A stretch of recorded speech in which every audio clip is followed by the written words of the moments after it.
retomar sobre a questão da multiculturalidade. Je crois que la question sur la spécificité des identités culturelles, des ethnies différentielles dans une culture globale, c'est une question qui nous préoccupe à l'heure actuelle, je crois, dans le monde entier. En particulier, je pense que pour vous, c'est important.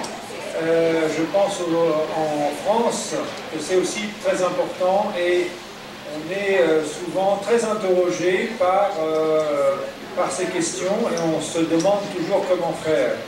Parce que eu acho que essa questão das diferenças culturais, a diversidade de etnias, é uma questão que preocupa em todas as partes do mundo. Na França, em particular, nós temos nos perguntado várias coisas nesse respeito.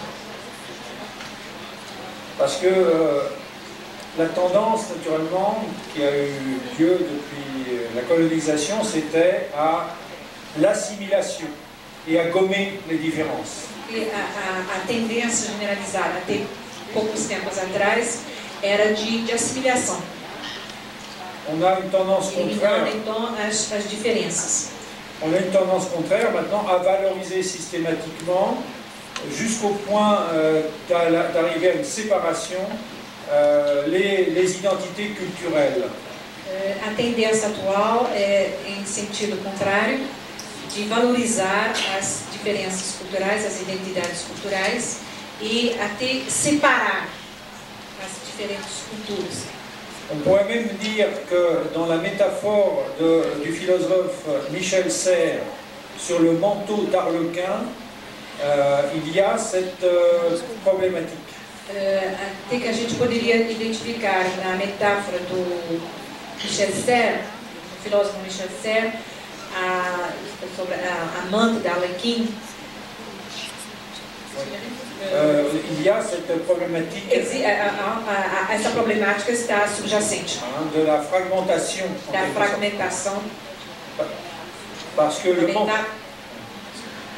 metáfora amante uma manta d'Arlequin. Parce que le manteau d'Arlequin est composé de pièces d'étoffe de couleurs différentes, juxtaposées. E esta manta está composta de partes, de pedaços, de retalhos recosturados. Et Michel Serres propose cette métaphore en guise de métaphore du métissage. E então Michel Serres propôs essa metáfora como ilustração da métissage, da mistura de. Et sous cet angle-là, effectivement, on peut penser en termes de fragmentation du social à travers la diversité des identités culturelles qui se renforcent les unes les autres dans leur côtoiement, on va dire.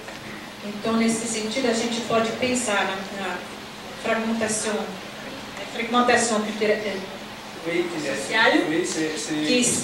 qui se renforcent leur position par leur juxtaposition. Que reforça as suas posições justamente pela sua justaposição. Pour moi, c'est pas une métaphore du métissage.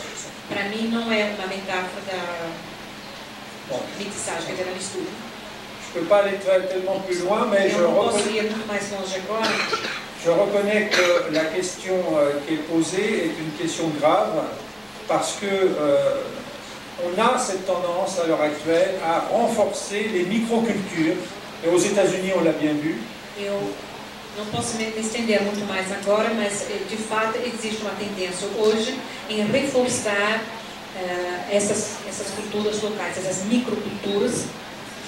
Et il me semble, moi, au contraire, e a gente tenha visto isso nos Estados Unidos. Il me semble au contraire qu'il faut mettre en question. E para mim, pelo contrário, nós teríamos que colocar isso em questão, questionar isso. Mettre en question le durcissement culturel. O endurecimento cultural. Je crois que des gens sont très emprisonnés, peut-être dans des micro-cultures. Eu acho que de fato as pessoas podem se sentir aprisionadas, Il me semble que le pédagogue, dentro das microculturas. il me semble que l'éducateur a essayé de voir à travers cette diversité culturelle des éléments qui transcendent les microcultures. Eu acho que é papel do educador descobrir através dessas microculturas elementos que as transcendem. C'est pas facile à faire, mais ça me semble un élément important, tout en reconnaissant aussi que c'est au sein de ces microcultures que les gens s'enracinent, que les gens ont une certaine stabilité. Não é nada fácil a ser feito, mas por outro lado é reconhecendo que através dessas microculturas que as pessoas se sentem enraizadas. Je pense qu'on n'a pas actuellement la pédagogie pertinente pour la multiculturalité. A meu ver, nós não temos ainda uma pedagogia suficientemente aberta para o multiculturalismo. Encore moins pour ce que j'appelle le métissage, car pour moi le métissage c'est une création permanente. E muito menos ainda para o mestiçagem, que é para mim uma criação.